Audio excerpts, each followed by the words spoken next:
Hello दोस्तों, स्वागत है आपका अपने चैनल डिफेंस 24 में। आज हम लोग हिंदी की वर्णमाला पढ़ेंगे, तो आइए चलते हैं अपनी क्लास की ओर और हमारे चैनल को सब्सक्राइब कर लीजिए। अगर हिंदी या आपको तैयारी करनी है, कोई भी सब्जेक्ट पढ़ना है, reasoning, math, Hindi, GK, GS, तो इस चैनल के माध्यम से आपको पढ़ाया जाएगा। तो हमारी आज की क्लास है हिंदी वर्णमाला। हिंदी वर्णमाला जो है ये दो चीज़ों में विभक्त है, स्वर और व्यंजन। स्वरों की जो संख्या होती है वो 11 होती है, जबकि व्यंजनों की संख्या जो होती है वो 41 होती है। टोटल मिला के हो जाते हैं 52। स्वरों की संख्या 11, व्यंजनों की संख्या 41 बराबर 42। स्वर जो होते हैं, स्वर स्वतंत्र रूप से बोली जाने वाली इकाई है और इसमें किसी भी व्यंजन की जरूरत नहीं पड़ती। हास्य स्वर और दीर्घ स्वर ये दो चीज़ों में विभक्त है। हास्य स्वर जो मूल रूप से होते हैं, जैसे छोटा आ, छोटी ई, छोटा उ, ऋषि, ये 4 वर्ण होते हैं। दीर्घ दीर्घ में हास्य स्वर की जरूरत पड़ती है, जैसे बड़ा आ है, इसमें छोटा आ छिपा है, बड़ी ई है, बड़ा ऊ है, ए है, ओ है, औ है। ये 7 होते हैं। 7 वर्ण और 4 वर्ण मिला के होते हैं 11 वर्ण, जो कि हिंदी वर्णमाला में टोटल 52 वर्ण होते हैं। अब आइए हम लोग पढ़ते हैं व्यंजन। व्यंजन जो है वो 5 उसमें विभक्त है। नंबर 1, नंबर 2 अंतस्थ व्यंजन, ऊष्मा व्यंजन, आगत व्यंजन और संयुक्त व्यंजन। स्पर्श व्यंजन, स्पर्श व्यंजन में का, खा, गा, घा, अंग, चा, छा, जा, झा, इया। देखिए इया और आ समान लग रहे हैं और समान व्यक्ति बनाते हैं, लेकिन आ में जो है और इया में काफी अंतर है। आ जो है ऐसे बनता है आ, जबकि इया सिर्फ ऐसे बनता है। तो इनमें थोड़ा अंतर है, जो कि आपको आगे जानकारी मिलेगी। और संधि विच्छेद के लिए आपको ये सब चीज़ें और हिंदी वर्णमाला यदि आपको अच्छे से वो हो गया, पढ़ गए, तो आप मान लीजिए व्याकरण के बढ़िया जानकार हो जाएंगे। फिर उसके बाद चा, छा, जा, झा, इया, टा, ठा, डा, ढा, ड़ा, ता, था, दा, धा, ना, पा, फा, बा, भा, मा, ड, ढ।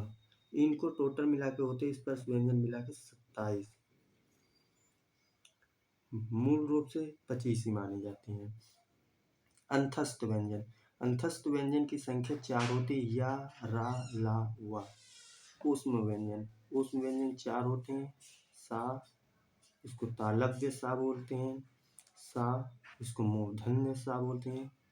सा, इसको दंत सा बोलते हैं। हा, ये ऊष्म व्यंजन होते हैं।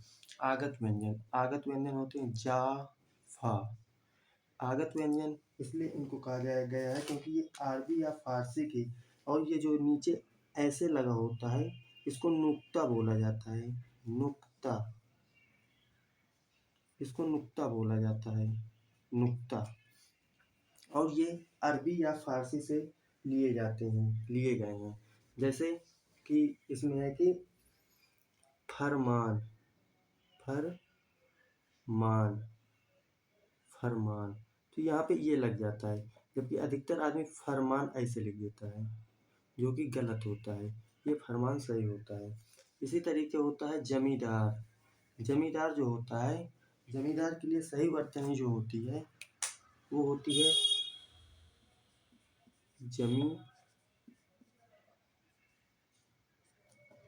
जमींदार, ऐसे लिखा जाता है। और आगे जैसे आ गया अब संयुक्त व्यंजन। संयुक्त व्यंजन क्या होते हैं? ये दो व्यंजनों के योग से बनते हैं, इसलिए इनको संयुक्त व्यंजन कहा जाता है। ये होते हैं छ, त्र, ज्ञ, स्र। ये 3 होते हैं। जैसे स्र है, क्षय, छा है। एक मिनट, सही से लिखते हैं। जैसे हमारा शब्द है अक्षय, एक मिनट, अक्षय, अक्षय में छा को जैसे अलग करना है, क्षय। क्षय जो है ये का प्लस सा, का प्लस सा, इस सा को क्या बोलते हैं? मूर्धन्य सा। याद रखना, मूर्धन्य सा।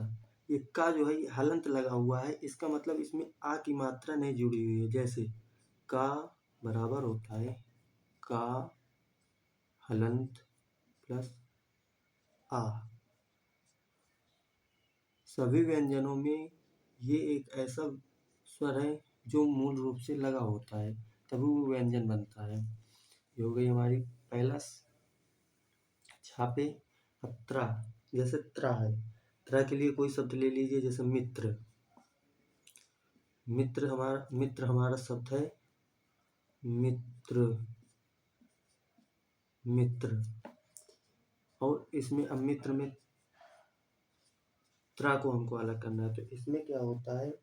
ता प्लस रा, ये मिला के बनता है त्रा। उसके बाद है जैसे ज्ञानी में शब्द ले लीजिए, जैसे इसमें ले लीजिए शब्द आप ज्ञान।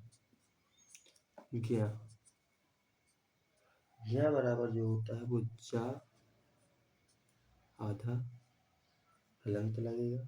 उसके बाद क्या आ, ये मतलब इया, ये हो गया। लेकिन अधिकतर आदमी ज्ञा ऐसे भी लिखते हैं, जैसे 11। लेकिन ज्ञान को तो हम ऐसे नहीं लिख सकते ना, ये गलत है वर्तनी की दृष्टि से। नेक्स्ट है हमारा श्रा। श्रा का मतलब जैसे श्रम। श्रम इसमें ले लिए, तो इसमें श्रा जो है, श्रा शब्द है। श्रा सा हलंत और रा, ये दोनों को मिला के बना है। इसमें श्राफ हो गया, श्रम हो गया, श्रमिक हो गया, और भी अनेक शब्द आते हैं। तो हमारे व्यंजन जो होते हैं स्पर्श व्यंजन, अंतस्थ व्यंजन, ऊष्म व्यंजन, आगत व्यंजन, संयुक्त व्यंजन, ये 5 प्रकार के होते हैं। और इनकी टोटल संख्या जो है वो 41 होती है, और स्वरों की जो संख्या होती है वो 11 होती है। टोटल मिला के 52 वर्ण होते हैं। ठीक, 52 वर्ण होते हैं। अब हम कुछ और पढ़ेंगे इसी में अगले। तो जैसे किसमें है कि इनमें इसको नीचे वाले को इसको हटा देते हैं और आगे क्लास में लगाते हैं। इसको ये जो है इसको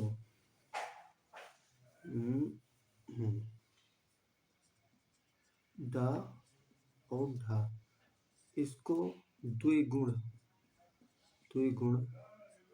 व्यंजन भी कहा जाता है। ठीक, एक मिनट, ये हो गया। अब इसी में इसको मान लीजिए 1, इसको मान लीजिए 2, इसको 3, इसको 4, इसको 5। ठीक, क्या होता है कि जो इसमें 1 2 3 4 प्राण, आप लोगों ने पढ़ा होगा अल्प प्राण, अल्प प्राण और महाप्राण। महाप्राण, ठीक। अल्प प्राण में क्या है कि 1 3 5 2 4, ये लाइन और ये लाइन के पूरे शब्द, सॉरी वर्ण, शब्द नहीं, शब्द होता है जैसे कमल, माफी चाहेंगे, ये है शब्द, वो वर्णों की बात हो रही है। ठीक, तो हम लोग जैसे पढ़ रहे हैं, ये क्या होगा 1 3 5, ये हो गए अल्प प्राण।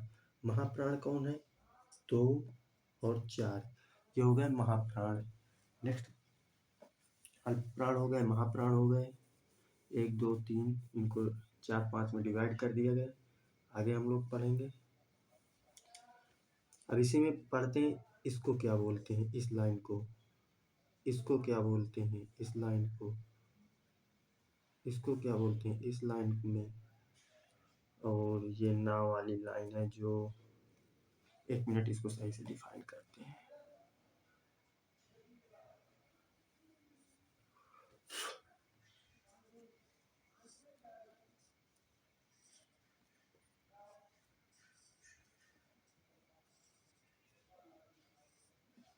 हाँ, ये हो गया।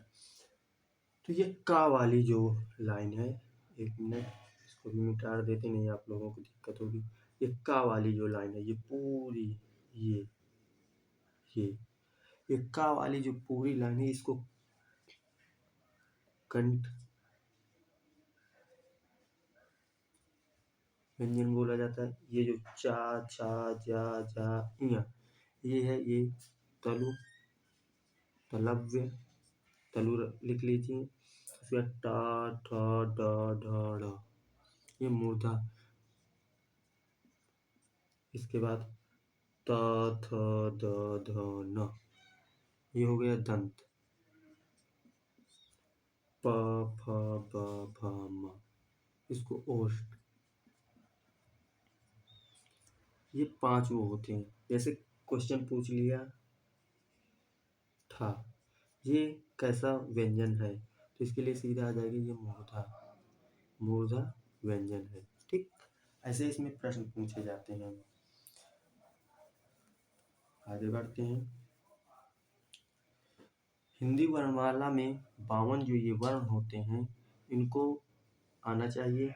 और अगर आपको संधि या व्याकरण कुछ भी पढ़ना है, तो जब तक आपको इस चीज़ का नॉलेज नहीं होगा, जानकारी नहीं होगी, तब तक आप आगे कुछ नहीं पढ़ सकते हैं। तब तक आप व्याकरण में कुछ भी जान ही नहीं सकते।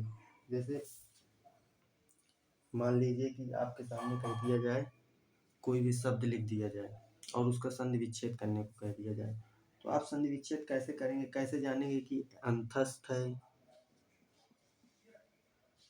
कि ऊष्म है कि स्पर्श है, ये कैसे आप जानेंगे।